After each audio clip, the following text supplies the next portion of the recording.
Hello all, welcome to Bandala's kitchen. ఈరోజు మన recipe వచ్చేసి చెంచల కూర. మీరు ఎప్పుడైనా ఈ ఆకుకూరని తిన్నారా?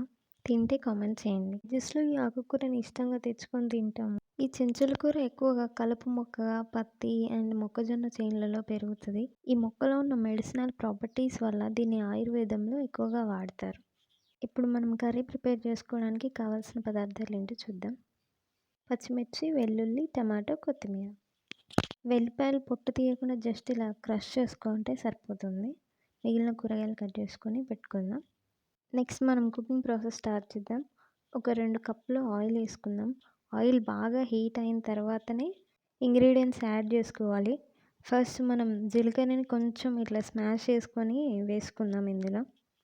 అప్పుడే మంచి ఫ్లేవర్ వస్తుంది మనకి. జీలకర్ర కొంచెం వేగిన తర్వాత పోపుకి 1 లేదా 2 ఎండుమిర్చి వేయండి. ఉంటే వేయండి, లేదంటే నార్మల్ పచ్చిమిర్చి వేస్తాము. నెక్స్ట్ వెల్లుల్లిపాయలు కూడా యాడ్ చేసుకుందాం. వెల్లుల్లి పచ్చివాసన పోయిన తర్వాత ఇప్పుడు మనం నెక్స్ట్ పసుపు యాడ్ చేసుకుందాం. ఇందులో అల్లం వేయము, ఆల్రెడీ వెల్లుల్లి వేసాం కదా. నెక్స్ట్ పచ్చిమిర్చి వేసుకుందాం. కారం అయితే యాడ్ చేయము, ఎందుకంటే ఓన్లీ పచ్చిమిర్చి ఘాటుతోనే ఉడికిస్తాము. కారం వేస్తే అంత టేస్ట్ ఉండదు ఈ ఆకుకూరకి.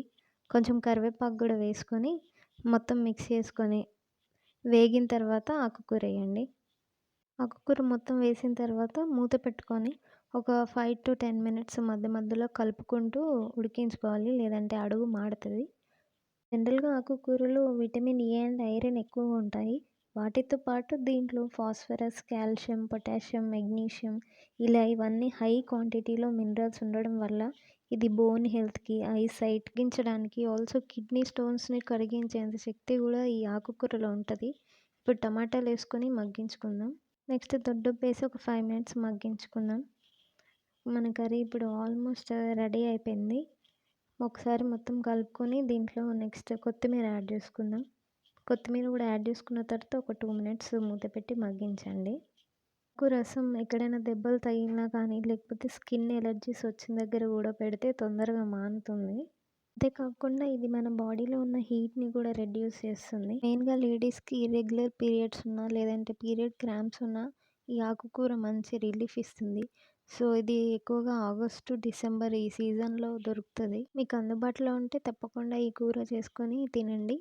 అండ్ ఆల్సో ఈ ఆకుని నీళ్ళలో మరగపెట్టి తాగడం వల్ల కిడ్నీ స్టోన్సే కాదు, షుగర్ కంట్రోల్కి కూడా బాగా హెల్ప్ అవుతుంది.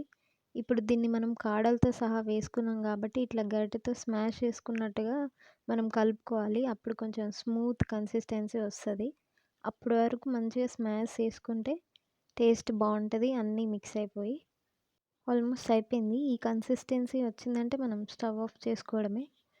స్టవ్ ఆఫ్ చేసుకొని ఇప్పుడు మనం సర్వ్ చేసుకుందాం. ఈ కూర వేడి వేడి అన్నంలో కానీ, చపాతీలో కానీ తినొచ్చు. Thank you for watching. మరిన్ని హెల్తీ అండ్ టేస్టీ వీడియోస్ కోసం please do like, share and subscribe to Bandala's kitchen.